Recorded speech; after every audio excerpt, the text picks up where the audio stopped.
ఈ దేశంలో ఆనాడే ప్రత్యేకమైనటువంటి విద్యా సంస్థలు పెట్టి పాఠశాలలు పెట్టి మహిళలను ప్రత్యేకంగా చదివించినటువంటి సమాజంలో మార్పు తీసుకొచ్చినటువంటి మహిళలు కూడా చదువుకోవాలి, తమ కాళ్ళ మీద నిలబడాలి, మహిళల హక్కుల కోసం కృషి చేసినటువంటి మహానుభావుడు బడుగు బలహీన వర్గాలతో పాటు మరి మహాత్మా జ్యోతిరావు పూలే.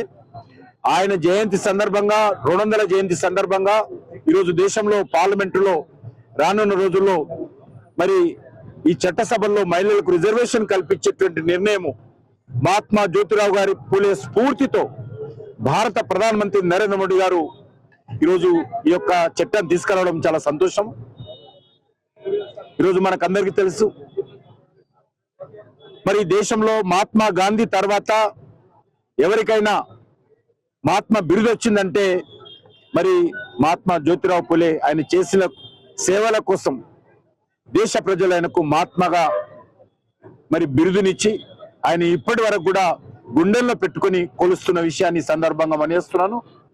నేను ప్రత్యేకంగా మహాత్మా జ్యోతిరావు పూలే 200వ జయంతి సందర్భంగా వారికి మా అందరి తరఫున ఘనమైనటువంటి నివాళులు అర్పిస్తూ ఆయన స్ఫూర్తితో, ఆయన అడుగుజాడలతో, ఆయన ఇచ్చినటువంటి మరి ఈ యొక్క సందేశంతో నరేంద్ర మోడీ గారి ప్రభుత్వము, భారతీయ జనతా పార్టీ పునరంకితమై కష్టపడి అడుగుజాడల్లో ముందుకెళ్తామని ఈ సందర్భంగా మనవి చేస్తా ఉన్నాను.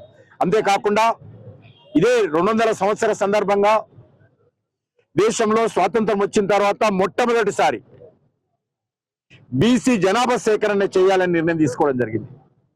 ఈరోజు ఈ సంవత్సరము జనాభా సేకరణ ప్రారంభం కానున్నది.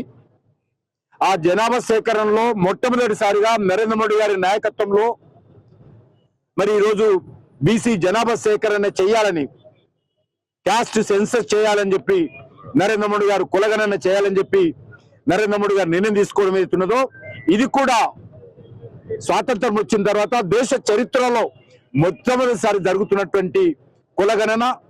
దీనికి కూడా మాకు స్ఫూర్తి మహాత్మా జ్యోతిరావు పూలే, నరేంద్ర మోడీ గారు జ్యోతిరావు గారి పూలే స్ఫూర్తితోటే ఈ దేశంలో కులగణన చేపడుతున్నాడనే విషయాన్ని ఈ సందర్భంగా మనవి చేస్తా ఉన్నాను.